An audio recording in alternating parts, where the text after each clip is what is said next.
Тэгээ нэг нуруу булчин нөгөө судасны бүдүүлэлт болоо тэгээд болцсон. Тийм би яг вэ ингээд одоо бүрээ сурцтай явган явах юм их сайхан байдаг шүү дээ.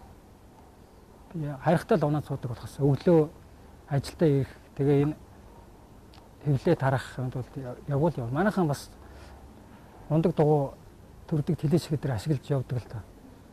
Над бол биеийн дамар өөрөө ингээд аваа явчих нэг амар байд. Хүмүүстэй явахаар харин тэгдээ жоо удаан яваач юм ирээ явж хат.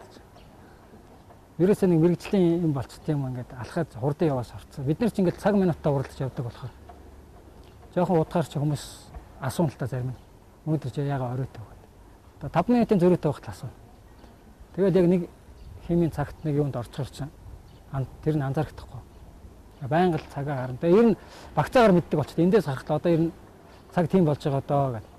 Ажилтж явж явах саад бэрхшээл удирдлагын чанарт бол 100 одоо бороо ороход сонингоо норчихгүй гэсэн. Сонин орчих гээд юм аа. Урдаа тэврээ явцсан байхад голоосоо сэтгүүл одоо энэ телевизон импо гэдэг хавцсан хялгаар хавцтаа тийм сэтгүүлүүд чинь сонингийнхан гол нэг хүнд сонин голоосоо нугарж унна. Тэдний чинь ялгцсан сонингуудаа буцаагаад ялгаад ямар гудамжинд ялгаа яхаар ч бүр болохгүй.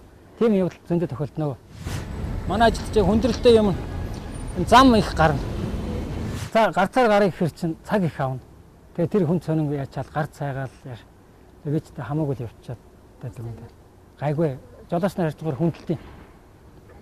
Тэгээ энэ юу та Улаанбаатар шуудангийн хантаацтай бид нар явдаг болохоор тэгээд сонин төвчөө явж байгаа бас хүндлээ зогсож байна. Би ч одоо энэ жингэлдээ дүүрэгт 8 жил гараа явцлаа. Нэг нүдэнд тасчдаг байхгүй. За энд нэг юм барилга. Тэгээ ер нь яваагүй газаруудаа явахар чинь заримдаа шинэ газар орж ирээд хайхад тэрийг олохгүй жишээний тийм өндөр барилга баригдсан. Тэгээ Баянгол дүүрэг энтрээр явхад бол арай өөр үлээ. Яваагүй газаруудаар ингээ явахар чинь хотын хөгжилт бол харьцангуй өөр.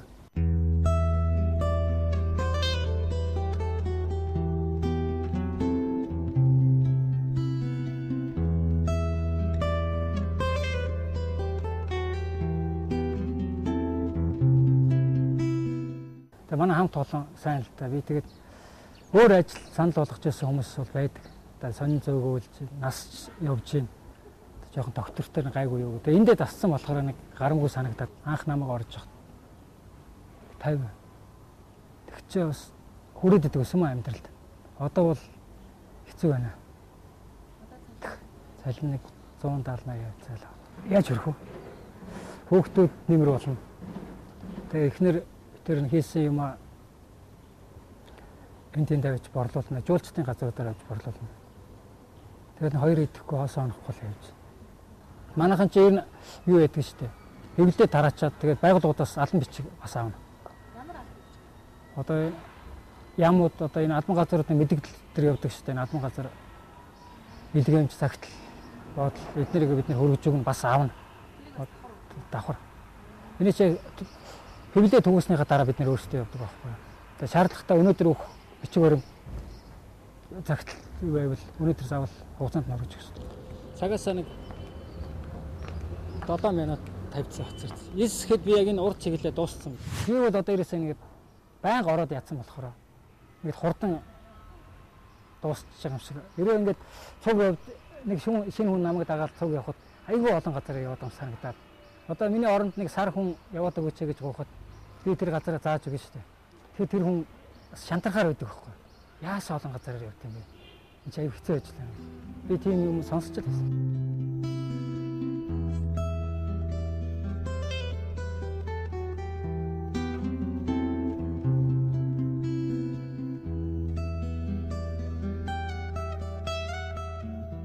Би энэ ажилд яагаад дуртай байдаг вэ? Би одоо бол олон жил ажиллаж сурцсан л да. Эрт босоод явхад их сайхан л да. Тэгээд тэр өдрийнхөө одоо амьдралд болох янз бүрийн бодож амжаагүй юмудаа бодож тунгааж явж байгаа ажил дээр ирнэ. Тэгээд харилцагч байгууллагууд их ам сайтай мэдээлэл хүргэж өгдөг болохоор тэр нь хүмүүс их ам сайтай урам өгнөө. Өвөл даарч өрцөн заримдаа тийм үед халуун кофе хийгээд өгч жишээний тэр харилцагч байгууллагуудын нэг тэмдэглэл явж явах жижигхэн гарын бэлдэх жишээний тиймэрхүү урамшуул зөндөө гардаг. Тэгээ удаан хийгээд ирэхээр энэ ажилдаа дур сонирхолтой болд юм лээ. Тэгээ манай хамт олон удаан ажиллах тусмаа их дотн болоод өөр ажилд орчихъя гэж бодох нэг л боломжгүй санагдаад байна. Сонин зүйтэл. Ер нь ажлын ямар нэг хүний ажлын онцлог байдаг л да. Одоо хүн тодорхой ямар мессен дээр ямар ажил хийж юм тэр ажилтайгаа холбоотой юм одоо таагүй зүйл тохиолдож болно л да. Би өнөөдөр сонин тарааж байгаад нэг сонин дутсан бол тэр хүн надад хэлнэ шүү. За тэр сонио яач вэ? Би тоогоор нь хүлээж авдаг. Тэгэхэд чинь тэр над нэг сэтгэл нэг таагүй байдал үүсгэн. Тэрийг шин зүтгэжчээний миний урд чиглэлийн банкуд болохоор төрийн хамгаалтанд байдаг. Шинэ орсон одоо эдгээр чинь дандаа солигдож явдаг юм. Одоо ер нь бол дийлэнх нь бол ер нь байнга байж идэг. Хаяа нэг шинэ хүн солигдохоор би нөгөө сурцсан болохоор шууд яваад орох ч юм уу нэг анзаарахгүй. Тэгэхэд хөө жоохон тиймэрхүү нэг танихгүй үндсэн дээрээс тиймэрхүү хандлага гардаг. Тэр өдөр болгон явсаргууд нэг танил болчихор чинь ер нь за гадаа хүйтэн байна уу, даарч байна уу, халтирч уу гэсэн уран бол өдөр тутам байнга хүлээж байгаа. Өвөл бол халтиргаатай одоо цас хэлмалаад орсон багт энэ гантхэн шалан дээр бол ихэн барьсан доотгоо харах ямар ч болцоо байхгүй. Урдаа тэрвэрсэн. Унжаасан тохиолдол зөндөө байгаа. 100 чи ингээл эрт тараахгүй халуунд хэцүүлдэ. Өвөл бас өвөл яг халууцсан халтиргаа ихтэй. Манай ажлын онцлогч их сонио. Би яагаад энэ 8 жил хийж яаг гэж. За би нэг нодлон нэг сар гараа амарсан. Айгуу утгатай мэлээ. Тэгээ бид нар чи хагасан бүтээсэнд л амарна. Нэг сар амархад бол болно л та жилд. Тэгээд юу гэдэг.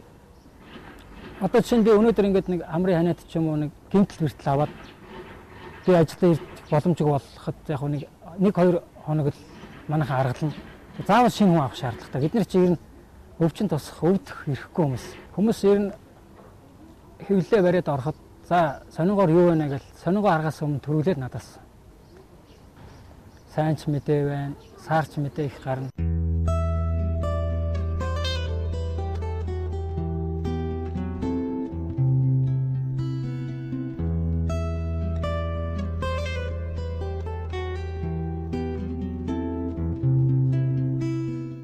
Миний амьдрал одоо би нэг дундчлал амьдралд явж байна да. Нийгэмд энэ амьдрал эдийн засгийн хямралын байдлаас бол бухимдах байдал их гарна. Өмнө туулж байсан өмнөх олон жилүүдийн амьдралыг одоо энэ нийгэмтэй ингээд одоогийн цаг хугацаатай харьцуулаад үзэхэд бол мэдээлэл технологи одоо хүүхдүүдийн сургал боловсрол энэ бол харьцангуй дээшилсэн байна. Тэгээд хүмүүсийн одоо нийгэмд эзэлж байгаа байр сууриас хамралдаг багтаа хүмүүсийн харьцаа бас энэ ажилгүйдэлтэй холбоотой хүмүүс энэ ажилгүйдэлтэй холбоотой багт хүмүүсийн босромог энэ гэмт хэрэг зөрчил хүний бухимдал төрүүлэх үйл ажиллагаа гарч байгаа.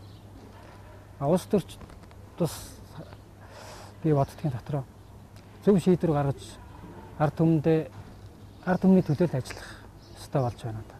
Тэгэхгүй бол нэг шийдвэр гаргана тэр нь удахгүй өөрчлөгдөн дахиж хурлын ингээд цаг хугацаа авч яхаар хийж бүтээх юм бол маш их байна шүү дээ. Миний өөрийн яг хувийн амьдралдаа одоо бодож байгаа мөрдлөг би хүүхдүүдэл сайхан боловсролтой хүний гар харахгүй. Одоо энэ нийгэмд чинь боловсролтой байхад байр суурь олоход их зовлонгүй амарх юм шиг надад ирэн санагдаж байгаа. Бидний үед чинь гадаад хэлдэгч орос хэл заана. Одоо бол олон төрлийн хэл, компьютер хичээлийн програмууд бол шинжлэгдсэн сайн програм явж байгаа. Би төрөнг өглөөлж мөнгө төгрөгийн төлөө зүтгэж яхаар өөр хүүхдүүдээ боловсролтой болгоё гэж бодож байна. Одоо би чинь ачтайтай болох гэдэг юм. Тэгээ жоохон бид материалын төлөө гүйж яхаар өөр хүүхдүүдээ боловсролтой нэг хаач ажлын хэлбэр дээр яваад очиход нэг өөрийн гарт орсон мэрэгчлээ болохыг би зорж явд. Тэгээ би анхны хүүхдэд тэрвэрж яхад би маш их баярлж байсан. Ер нь би мартдаггүй. Тэгээ би эмнэлэгтэр очиад сууж яхад төрөв байсан л да. Тэгээ эмэгтэй хүмүүс чинь тэр өвдөлтийг бол бид нар мэдрэхгүй шүү дээ. Тэр маш их өвддөг юм санагдсан. Би цонхны цанаас харж яхад унтлагынхаа хувцсыг уурцсан зогсож байсан. Тэгээд би анхныхаа хүүхд тэрвэрж яхад тэр мөч бол надад их сайхан санагддаг. Амьдралын гэрэл гээтэй талууд бол тэгэл хүүхдүүд сургуульд орно, сургууль төгснө. Бүх тэр болгонд л баярлж гүн. Одоо би бас цөхөрж ирсэн үед ажилтгүй байх бол над маш ер нь хэцүү байдалд орно. Ажилгүй байхад ч юм бүхэл зүйл дээр л хүний гар харах болно. Одоо хүний мэдлэл орчихно гэсэн үг шүү дээ. Тэр бүгдээс маш их бухимдал үүснэ. Ажил би ерөөсөө энэ ажилгүй суух ер нь дургуул дээ. Гэртээ л байнга юм ээж. Эхнэрийнхээ өмнөр ороод